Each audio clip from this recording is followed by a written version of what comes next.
Hola, hola, yo soy Samantha Escutia y bienvenidos a Los Colores de la Mente.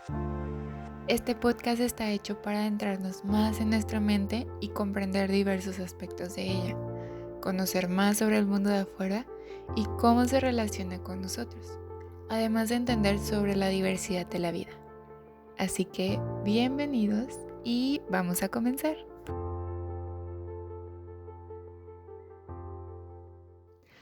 Hola a todas las personas que me escuchan, bienvenidos al nuevo episodio de Los Colores de la Mente.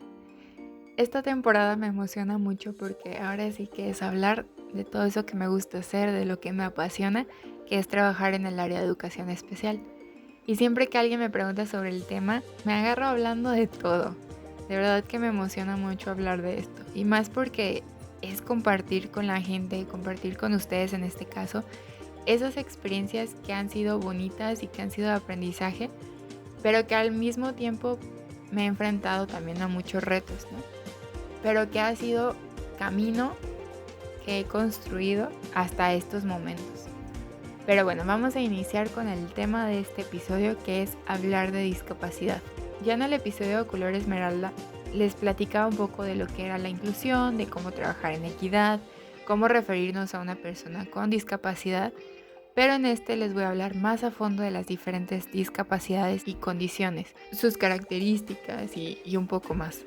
Quiero empezar platicándoles cómo es que me fui involucrando más en esta área, porque en un inicio la verdad es que nunca pasó por mi cabeza dedicarme a esto.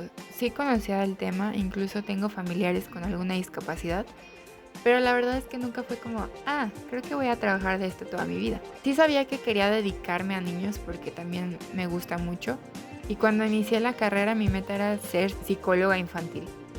Como a la mitad más o menos, cambié un poquito el rumbo, no tanto, pero quería ser psicóloga infantil, o sea, dedicarme al área de cáncer. Porque pensaba en trabajar la cuestión de calidad de vida, trabajar con las familias, el duelo, y sabía que había mucho trabajo en esa área, ¿no?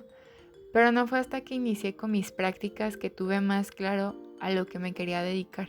Fue muy curioso porque, no sé, siempre he creído, y también las personas que he escuchado me lo han demostrado, que la vida te va guiando, te va enseñando el camino por donde no es y por donde sí es.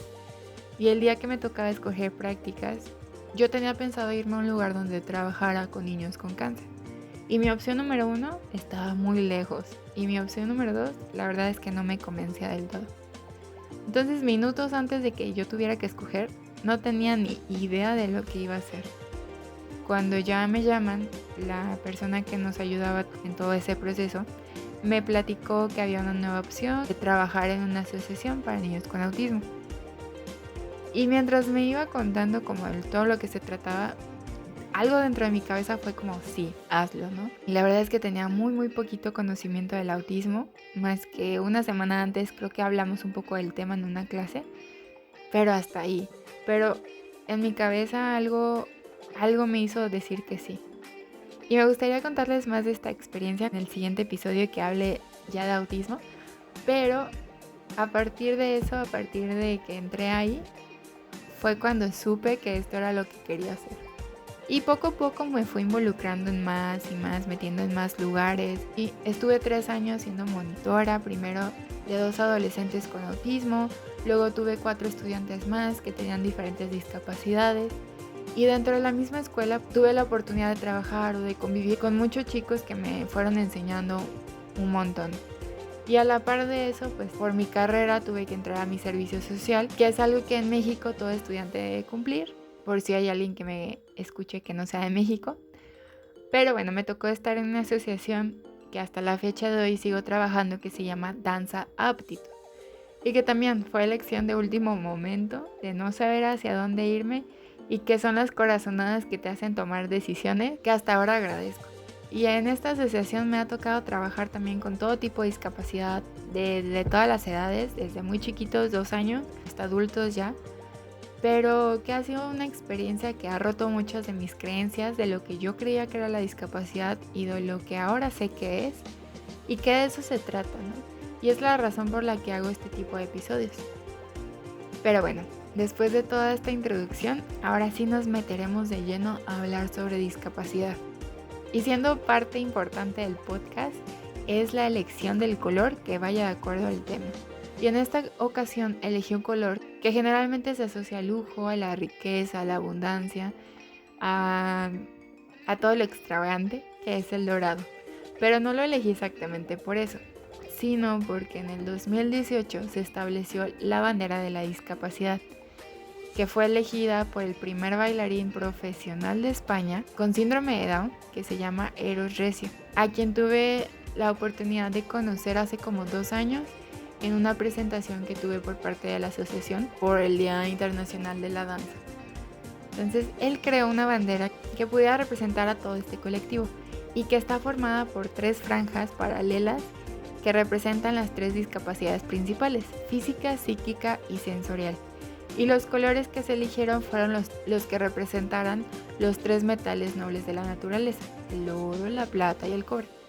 Entonces, al pensar en el color dorado en particular, o sea, color relacionado al oro, no solamente encontré que es sinónimo de lo que ya les mencionaba, sino que al igual que las medallas o los premios, es asociado con el orgullo y el mérito, porque representan las cualidades que destacan de una persona y que los lleva a obtener una victoria. Y que si lo pensamos, es lo que las personas con discapacidad enfrentan, porque demuestran todo lo que son capaces de lograr y las victorias que van obteniendo, sean pequeñas o sean muy grandes, que son igual de valiosas. Y a pesar de la dificultad que tiene, son capaces de salir adelante. Entonces por eso elegí el dorado como representante. Entonces ahora sí vamos a empezar definiendo qué es la discapacidad. Y hay varias definiciones, pero esta vez me guié en una en particular que viene de, agárrense porque es un título largo, Convención Interamericana para la Eliminación de todas las formas de discriminación contra las personas con discapacidad. Ellos determinaron que la discapacidad es una deficiencia física, mental o sensorial de naturaleza permanente o temporal, que limita la capacidad de ejercer una o más actividades que son esenciales en la vida diaria para tener un bienestar, para salir adelante, por ejemplo, las habilidades sociales, y que puede ser causada o agravada por el entorno económico-social. O sea, vemos la parte de la discriminación, ¿no? O lo que hablábamos en el otro episodio de la exclusión. Entonces, a partir de esto es que se establecen 4 tipos de discapacidad: la intelectual, la motriz, la visceral y la sensorial. En la sensorial se incluyen tanto la auditiva como la visual. Voy a empezar explicándoles un poco de cada una. La primera es la discapacidad intelectual, que como su nombre lo dice, es un déficit que se encuentra en el desarrollo intelectual, porque existen limitaciones que son significativas en áreas que son necesarias para vivir de forma independiente, como la definición que les daba al principio. O sea, áreas como habilidades sociales, áreas de aprendizaje, que en esta parte, pues una persona con esta discapacidad tiene un coeficiente intelectual que es inferior a 70, o sea, está muy por abajo de la norma, pero que eso no impide que haya un aprendizaje. Muchas veces esta discapacidad es causada por condiciones que impiden el desarrollo del cerebro antes del nacimiento, durante el nacimiento o durante toda la niñez. Y hay varios grados, van desde leve hasta un retraso mental profundo, en donde ya el impedimento o la limitación ya es neurológica y que eso dificulta todavía más el que se puedan desarrollar habilidades. Hay características dentro de esta discapacidad que pueden ser observables, pero casi siempre es hasta que los niños entran a la escuela que es donde empiezan a notarse más cosas. Por ejemplo, empieza a haber la dificultad para aprender, para entablar una conversación, un lenguaje, el cómo se van expresando, que tengan sentido coherente. La retención también de la memoria es menor, les cuesta entonces hacer tareas, hacer actividades complejas, porque puede resultar complicado para ellos. Y ahora, cuando pensamos un poquito en discapacidad intelectual, luego se nos viene a la mente síndrome de Down, que no es que sea denominado como una discapacidad intelectual, sino que se trata de una alteración genética porque hay 3 cromosomas en el par 21, por eso también es conocido como trisonomía 21, pero es por esta alteración que se causa o se genera una discapacidad intelectual. Y hablando un poco de síndrome de Down, ya que estamos en este tema, hay un montón de mitos que crecen alrededor de lo que es, ¿no? Y que, claro, se van modificando conforme se va teniendo más conocimiento, conforme se van incrementando las investigaciones de este tema.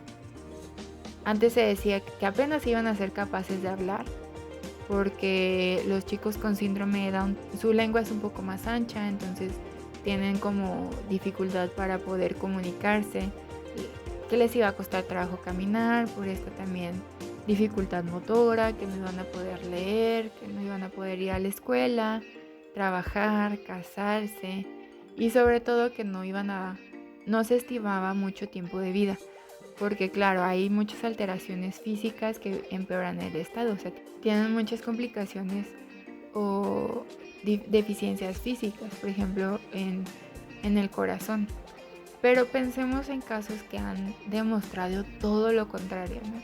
Por ejemplo, Pablo Pineda es un español, el primer licenciado con síndrome de Down, que también es maestro, también es presentador, es escritor y recorre el país dando conferencias para eliminar los prejuicios que existen alrededor de las personas con discapacidad.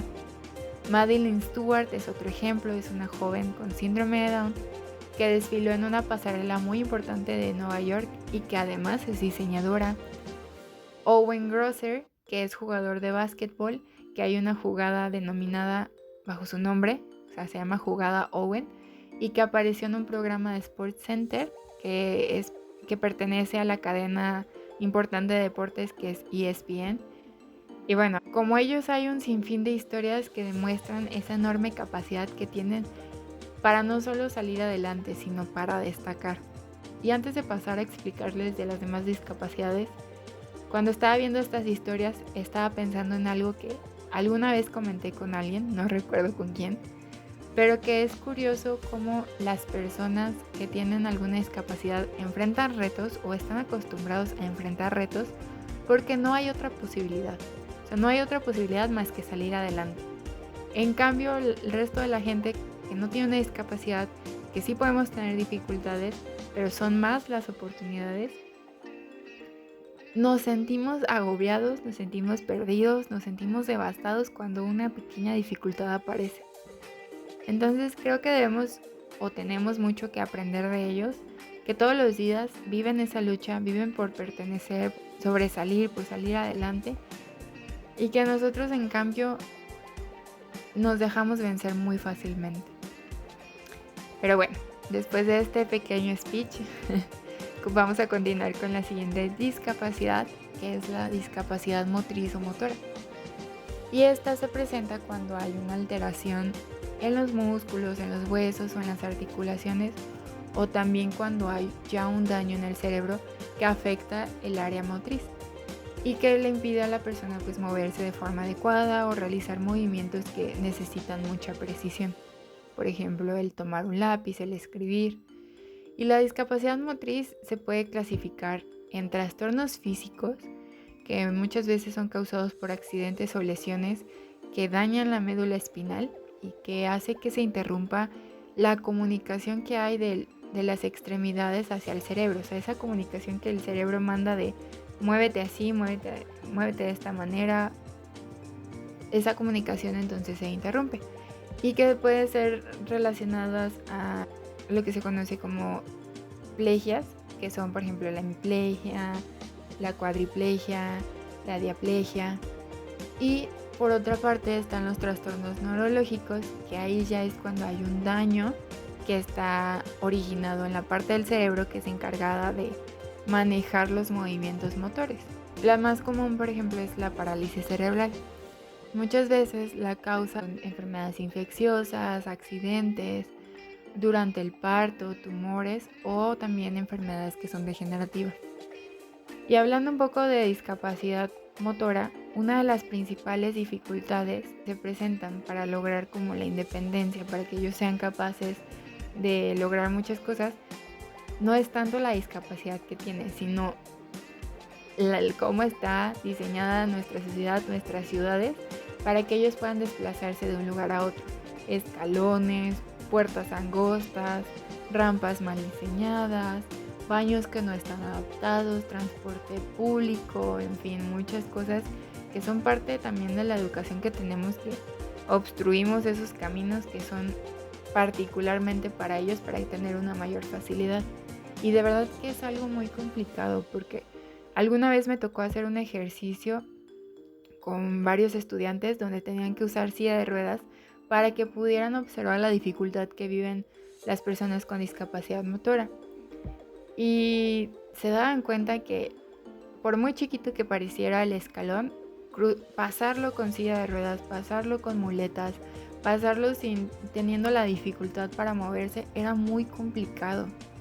Entonces, desde ahí tenemos que empezar a hacer cambios, ¿no? O sea, cómo esos cambios tan pequeños pueden ser cambios muy grandes para otras personas. Bien, ahora me voy a mover un poquito a hablar de la discapacidad visceral, que también es conocida como discapacidad orgánica.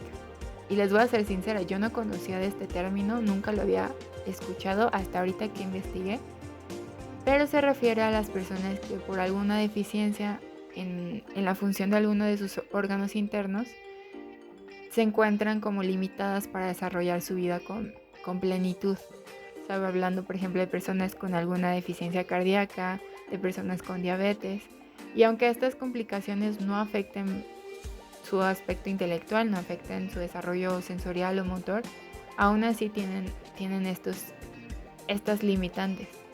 Y es que también dentro de nuestra sociedad, pues muy poco se conoce de esta discapacidad. Pero la realidad es que hay muchos afectados por tener una discapacidad orgánica, porque hay grandes obstáculos que tienen para poder tener un empleo, para poder mantenerlo, para tener tratamientos necesarios, y por la misma ignorancia o desconocimiento de la magnitud de lo que ellos pasan. Y esta discapacidad pues puede impedir esa plenitud en diferentes sistemas, ¿no? O sea, hablando fisiológicamente, los sistemas cardiovasculares, inmunológicos, respiratorios, digestivos, metabólicos, endocrinos. Pero solamente es percibido como una enfermedad más, ¿no? Pero pensándolo un poco, pues sí entra dentro de los criterios de la discapacidad, porque tienen esas limitantes para desarrollar su vida con plenitud. Y a lo mejor ustedes conocen a personas que tienen esta discapacidad y ni siquiera sabían, ¿no? Porque no tenemos ese conocimiento. Y la última discapacidad por la que me falta hablar es la discapacidad sensorial, que engloba lo que es la discapacidad visual, la auditiva o en algunos casos ambas. Y así como cualquier otro sentido, porque lo que hace es que ocasiona problemas en la comunicación o el lenguaje, porque hay una disminución o pérdida en uno o más sentidos. Ahora, enfocándonos en la discapacidad visual, puede haber una disminución total o parcial de la vista. Cuando es parcial es porque la persona puede tener dificultad o imposibilidad de distinguir colores, puede tener molestia ante cierta iluminación o incluso percibir una parte del ambiente, que son los que ven sombras. Y sus causas van desde una limitación visual que es hereditaria o congénita, hasta ser adquirida cuando nacen, a lo largo de la vida, por traumatismo, por enfermedad o por vejez.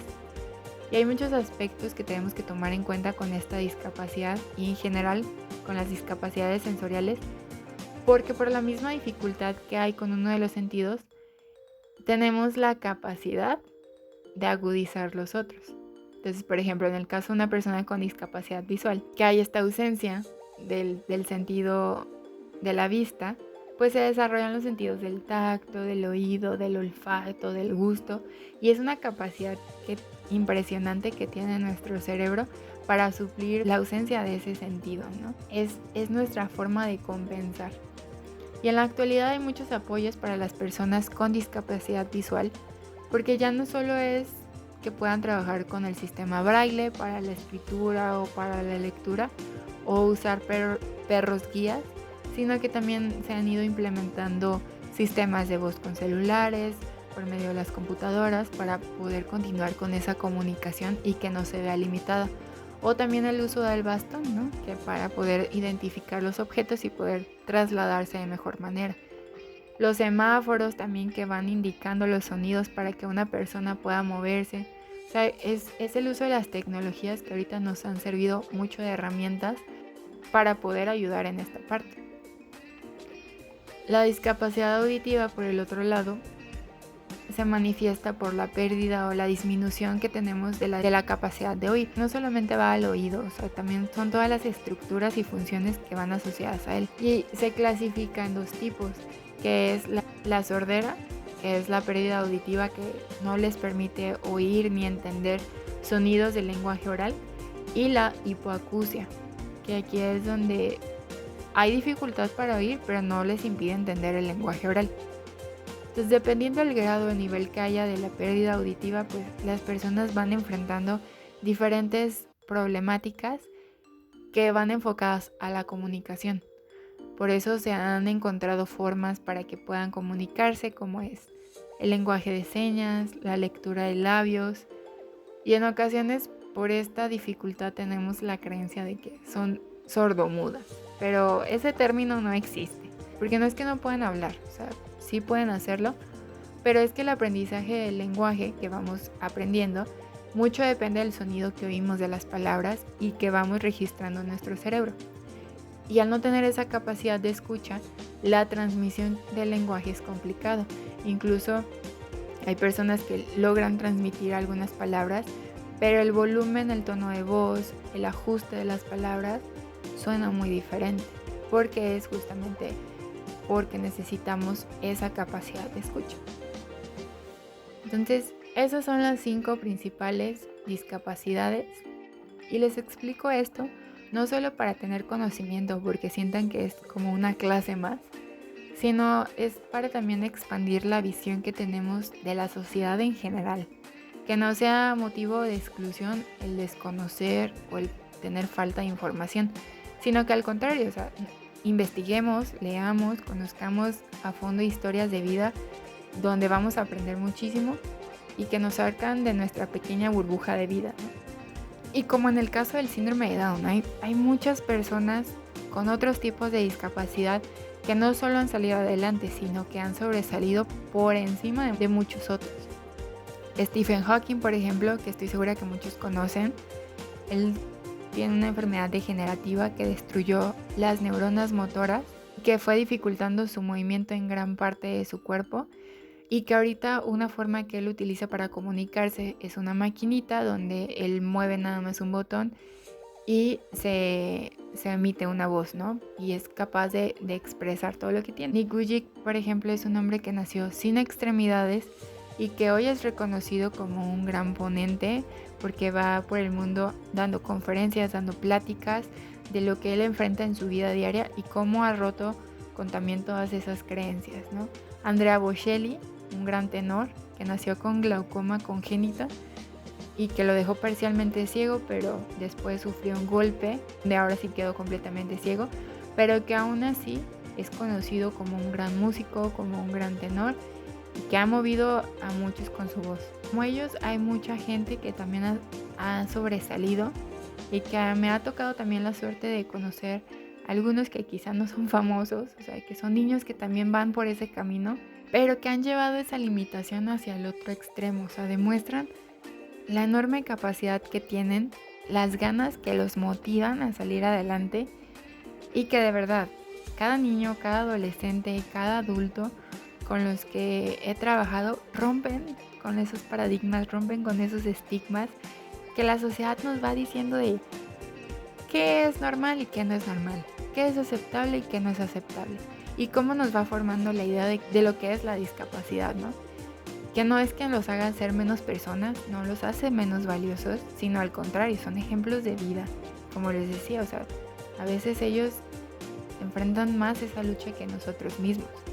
Y claro, no todo es fácil, o sea, hay muchas complicaciones en el camino que muchas tienen que ver con la familia, con la escuela, con las personas, con las creencias, o sea, todas esas limitantes que que se van presentando porque vamos poniendo barreras, porque no somos capaces de ver todo lo que pueden lograr y que a veces sin querer, o sea, sin ese afán de limitarlos, pues sí lo vamos haciendo, ¿no? O sea, muchas veces en la familia, por eso que se nos dice tanto, por eso que leemos tanto, pues sí creemos que no van a poder llegar a sobresalir y a veces se intenta proteger demasiado, pero es esa limitación la que también va haciendo que ellos no sean capaces de percibirse como personas que pueden con todo, ¿no? Y más allá de verlos con lástima, más allá de verlos como, ay, es que, ¿cómo la hará? Es ver de todo lo que son capaces de y de conocer esa lucha, ¿no? También muchas veces por querer ayudar, pues los hacemos sentir menos. Entonces creo que es mediar esa ayuda cuando ellos lo requieran, de mirarlos como cualquier otra persona de nuestro alrededor y de no tratarlos como diferentes, sino con toda la normalidad, porque como les decía en el episodio pasado, más allá de la discapacidad se encuentra una persona. Y dar herramientas, o sea, si queremos ayudar a algo, es dar herramientas donde ellos puedan tener las mismas oportunidades, los mismos derechos que cualquier otra persona, y más que trabajar con ellos, creo que es trabajar con toda la sociedad en general. Trabajar la forma en que es percibida la discapacidad, la forma en que es percibidas las limitantes, y que es lo que en muchos episodios les he hablado, pero ahorita enfocándonos en discapacidad, pues es justamente romper con eso, o sea, romper con todas las ideas que nos van metiendo poco a poco y que ahora tenemos la oportunidad de educar a las siguientes generaciones en una nueva forma de ver lo que está a nuestro alrededor. Trabajando dentro de todo esto, cada día me sorprenden más, o sea, me sorprende más esas ganas que tienen, eso que llegan a transmitir, esa seguridad que transmiten, ¿no? De ser capaces de lograr lo que sea. Muchas veces nosotros mismos no lo vemos, no sentimos que somos capaces de hacer muchas cosas, y ellos, a pesar de esas limitaciones, lo demuestran diariamente, ¿no? Entonces, hasta aquí voy a dejar este episodio. Espero les haya servido para conocer un poco más sobre lo que es la discapacidad. Obviamente hay mucho de dónde hablar, mucho de qué transmitir, pero aquí yo les voy dando un poco, ¿no? O sea, metiendo esa curiosidad, esas ganas por querer conocer un poco más. Y pues nada, de verdad espero les haya gustado y los espero en el siguiente capítulo de Los colores de la mente. Bye.